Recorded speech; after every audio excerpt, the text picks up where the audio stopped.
Hello नमस्कार, स्वागत है आप सबका आपके अपने उत्कर्ष यूट्यूब चैनल पर। लैब असिस्टेंट 2026 फॉर्म भरते समय कौन सा डिपार्टमेंट चुने। जैसा कि आपको ये तो पता हो गया कि राजस्थान के अंदर लैब असिस्टेंट को लेकर के बहुत सारा बवाल मचा था यहाँ पे वर्ष 2025 से। और वर्ष 2025 से ये हो गया था कि वैकेंसी कब आएगी, लेकिन फाइनली आलोक राज जी ने ट्वीट किया कि वैकेंसी आ रही है, इतने दिन से इतने दिन तक फॉर्म भरा जाएगा। और उसके बाद में कर्मचारी चयन बोर्ड के द्वारा कल फाइनली इसका नोटिफिकेशन जारी कर दिया गया। अब जारी कर दिया गया तो फटाफट चर्चा करते हैं कि इसकी हम बात करें इसके अंदर आपके लिए शैक्षणिक योग्यताएं क्या होंगी, एज क्या हो सकती है। इसके अलावा अलग अलग डिपार्टमेंट में आपके फॉर्म यहाँ पे भरे जाएंगे। तो जब फॉर्म भरते समय आपको कौन सा डिपार्टमेंट चुने, इन सब बातों की चर्चा आज के सेशन में करने वाले हैं। यहाँ पर मैं थोड़ा सा चर्चा कर लेता हूँ। आपके यहाँ पे शैक्षणिक योग्यता की बात करें कि लैब असिस्टेंट की वैकेंसी आ गई और इस वैकेंसी के बाद में इसकी शैक्षणिक योग्यता क्या है। जैसे यहाँ पर एक है माध्यमिक शिक्षा विभाग के लिए। यदि आप माध्यमिक शिक्षा विभाग के लिए फॉर्म अप्लाई कर रहे हो तो आपके यहाँ पर कहा गया कि राजस्थान शिक्षा सेवा नियम 2021 की अनुसूची के तहत यहाँ पर कहा गया है कि वैकल्पिक विषयों में से कम 3 विषयों के साथ सीनियर सेकेंडरी में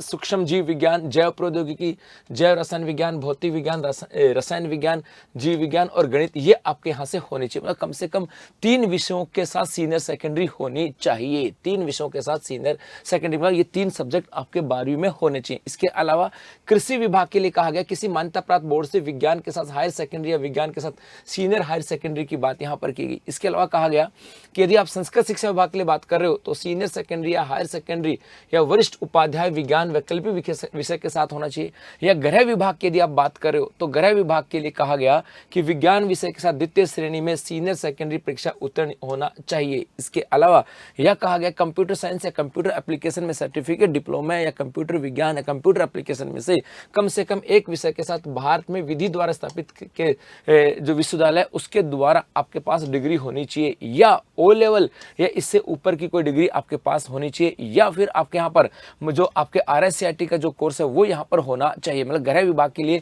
आपके नंबर 1 तो था कि विज्ञान विषय के साथ आपकी सीनियर सेकेंडरी एवं आपके पास कोई कंप्यूटर की सर्टिफिकेट यहाँ पर होनी चाहिए। तो कोई कंप्यूटर की सर्टिफिकेट हो सकती है यूनिवर्सिटी के द्वारा, या ओ लेवल का हो सकता है, या फिर आपके पास हो सकता है कोई RSCIT की बात करें वो यहाँ पर हो सकता है।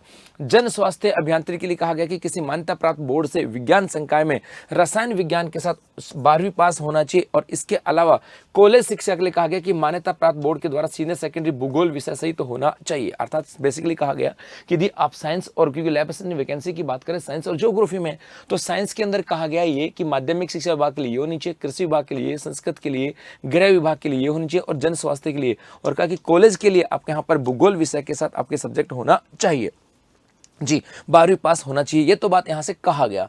उसके बाद में आपके यहाँ से एक और है कि मुख्य परीक्षा में उपस्थित होने से पहले जहाँ लिखित परीक्षा और साक्षात्कार के दोनों चरणों के माध्यम से चयन किया जाता है, जी ये होना चाहिए। साक्षात्कार में उपस्थित होने से पहले जहां लिखित परीक्षा और साक्षात्कार के माध्यम से चयन किया जाता है, और लिखित परीक्षा या साक्षात्कार में उपस्थित होने से पहले जहां केवल लिखित परीक्षा या साक्षात्कार के माध्यम से चयन किया जाता है, जैसा भी मामला हो। अर्थात कहा गया कि भैया यहाँ पर मुख्य परीक्षा में उपस्थित होने से पहले ये आपके ये पास होना चाहिए यदि आपके पास सिर्फ रिटर्न के माध्यम से एग्जाम हो रही है। और ये एग्जाम जो हो रही है ये माध्यम सिर्फ हो रही है आपके रिटर्न एग्जाम के माध्यम से। तो आपकी जो एग्जाम होगी लैब असिस्टेंट की, उससे पहले आपके पास ये डिग्री या डिप्लोमा या सर्टिफिकेट होने चाहिए।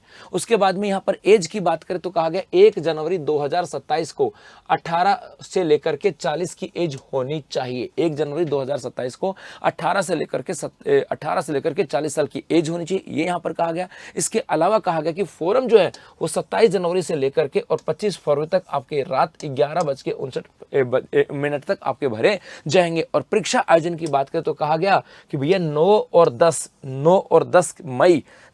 मई 2026 को आपके एग्जाम करवाई जाएगी। मतलब बेसिकली आपके यहाँ पर 12वीं पास होना चाहिए, चाहे किसी में हो, चाहे साइंस में हो और चाहे आप ज्योग्राफी में हो। ये अलग बात है कि साइंस वालों के साथ कहीं पर आपके कंप्यूटर कोर्स की भी बात की गई है। और इसके साथ साथ ये भी कहा गया कि आपके रिटर्न एग्जाम से पहले आपके पास वो सर्टिफिकेट होनी चाहिए, 18 से लेकर के 40 साल की एज होनी चाहिए, 27 जनवरी से लेकर के 25 फरवरी तक आपको फॉर्म भर जाएंगे और 9 और 10 मई को आपकी एग्जाम होगी। उसके बाद मुद्दा यहाँ से आता है कि सर किसमें भरें।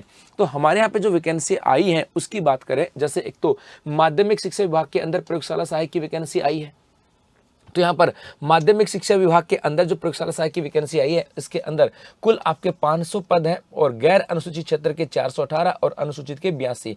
तो सबसे अधिक पद जो है वो माध्यमिक शिक्षा विभाग के अंदर है। तो आपको नंबर 1 तो इसको अप्लाई करना। उसके बाद में हमारे यहाँ पर आ जाए सैयद, तो आपके उसके बाद में हमारे यहाँ पर कृषि विभाग के अंदर भी आई हैं, एग्रीकल्चर डिपार्टमेंट में भी आई है प्रयोगशाला सहायक की। यहाँ पर आपके गैर अनुसूचित क्षेत्र की 32 पोस्ट हैं बस। संस्कृत शिक्षा विभाग के अंदर भी आपके प्रयोगशाला सहायक की वैकेंसी है। यहाँ पर आपके गैर अनुसूचित क्षेत्र में 16 पोस्ट हैं। तो राज्य विधि विज्ञान प्रयोगशाला की बात करें, इसके अंदर भी हम लोग फोरेंसिक डिपार्टमेंट की बात करें, वहाँ पर भी आपके प्रयोगशाला सहायक की आई है। प्रयोगशाला सहायक फोटो, इसके अलावा फोटो की बात करें, कनिष्ठ प्रयोगशाला सहायक आपके 3 कैटेगरी हैं, 31, 2 और 68 पोस्ट हैं। इसके अलावा पीएचडी डिपार्टमेंट के अंदर भी आपके कनिष्ठ प्रयोगशाला सहायक के 13 पोस्ट हैं। इसके अलावा आपके कॉलेज विभाग के अंदर आपके ज्योग्राफी प्रयोगशाला सहायक भूगोल के 117 पद हैं। तो ये जो पद हैं 1 से लेकर के आपके 5 तक, ये तो है आपके साइंस के, ये तो आपके साइंस के, और इसके अंदर वही बच्चा अप्लाई कर सकता है जो साइंस के साथ है। और इनके लिए आपके शैक्षणिक योग्यता की बात करें, वही रही। माध्यमिक शिक्षा विभाग वाले में क्या चाहिए कि आपके 12वीं पास होने चाहिए, इन 3 सब्जेक्ट में 3 सब्जेक्ट होने चाहिए। कृषि विभाग के लिए कहा गया कि आपके पास किसी भी मान्यता प्राप्त बोर्ड से आप साइंस में अब 12वीं पास होने चाहिए। संस्कृत शिक्षा विभाग में कहा गया कि आप सीनियर सेकेंडरी या हायर सेकेंडरी, है ना, जहाँ पर वरिष्ठ उपाध्याय, जहाँ पर विज्ञान वैकल्पिक विषय रूप में होना चाहिए। गृह विज्ञान की बात करें, फोरेंसिक डिपार्टमेंट की बात करें, वहाँ पर कहा गया है कि विज्ञान विभाग के अंदर आपको 12वीं पास होना चाहिए और साथ साथ आपके पास कोई ना कोई कंप्यूटर का सर्टिफिकेट होना चाहिए। अलग अलग हैं ये सबके, यहाँ डिटेल है।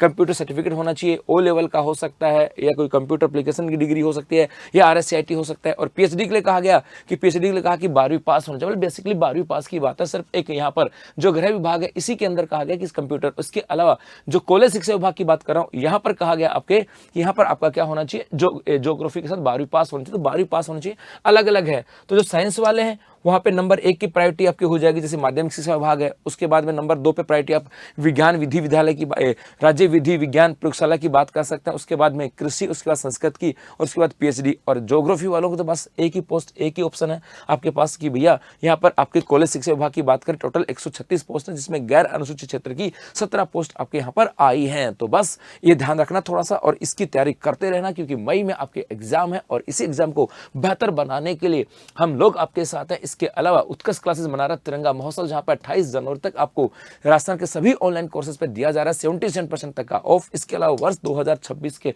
एग्जाम कैलेंडर के अनुसार जो 2026 में एग्जाम होने जा रहे हैं, उन सभी कोर्सेज के ऊपर आपको दिया जा रहा है UC 20 कूपन कोड अप्लाई करने पर 20% का एक्स्ट्रा डिस्काउंट। और जो हमारे मौजूदा जो विद्यार्थी जो तैयारी कर रहे हैं, उन्हें दिया जा रहा है वैधता बढ़ाने पर 26% का डिस्काउंट। धन्यवाद।